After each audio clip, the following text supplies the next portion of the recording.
اپنے اپنے دلوں میں محسوس کر رہے ہیں کہ شاید وہ میں ہوں، وہ میں ہوں، وہ میں ہوں۔ صبح ہوئی تو میرے آقا فرماتے ہیں آئے نا علی، میرے علی کیا؟ صحابہ نے عرض کیا یا رسول اللہ آپ بے چشم ہیں، آنکھیں آئی ہوئی ہیں۔ فرمایا بلا کے لاؤ۔ مولائے کائنات آئے، میرے آقا نے لعاب دہن لگا دیا، آنکھیں اچھی ہو گئی، پھر ٹھنڈا عطا کیا تو مولائے کائنات نے درے خیبر کو اکھاڑ کے پھینک دیا۔ یہ شان ہے مولا علی۔ اور یہی نہیں، فتح مکہ میں آپ نے نہیں دیکھا 10,000 صحابہ کا مجمع خانہ کعبہ میں میرے آقا تشریف فرمائے، بت اوپر ہے، میرے آقا نے فرمایا علی جہاں حاضر ہوئے بارگاہ، جی میرے آقا ہوں۔ کہا علی میرے کندھوں پر چڑھو اور اسے اتار کے پھینکو۔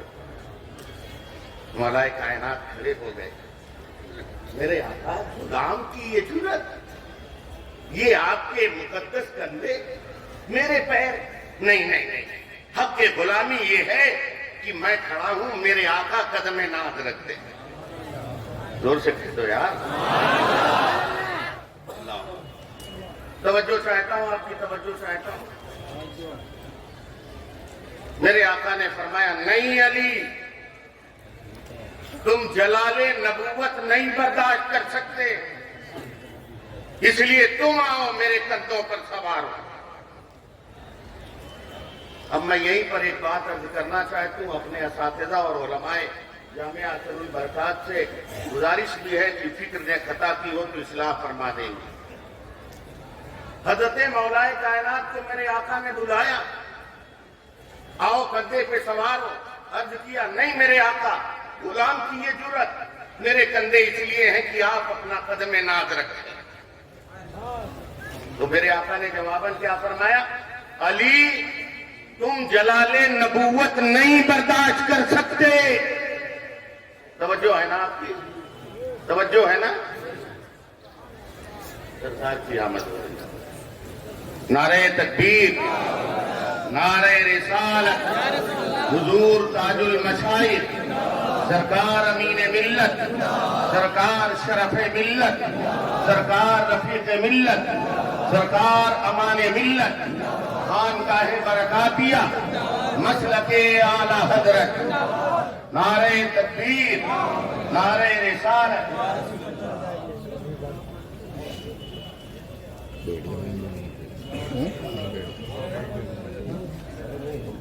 نعرہ تکبیر، نعرہ رسالت، حضور امین ملت، حضور تاج المشائخ، حضور امین مسلک اعلی حضرت، حضور شرف ملت۔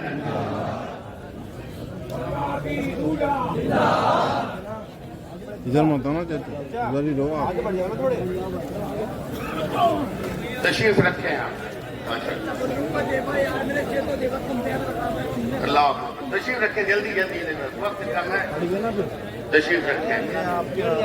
دیکھیں ماشاءاللہ ایسے چہروں پر شادابی آ گئی، برکاتی دولہ کی آمد، میرے مرشد کی آمد، حضور تاج المشائخ کی، حضور امین ملت، امین مسلک اعلی تشریف فرمائیں۔ میں یاد کر رہا تھا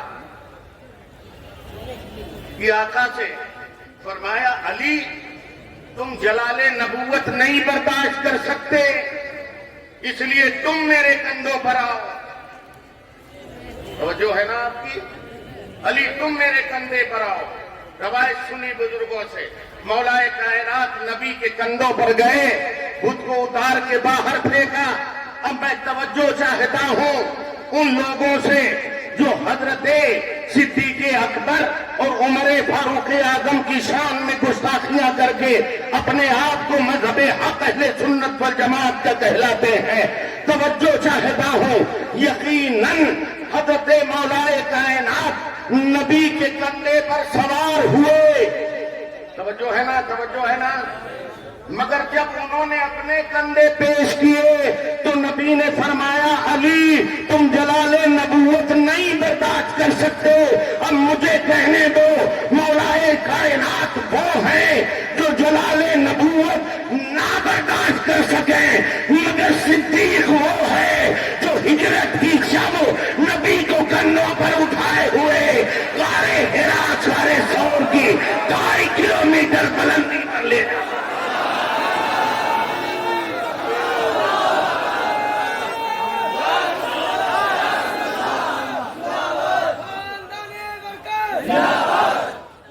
گلی گلی نگر نگر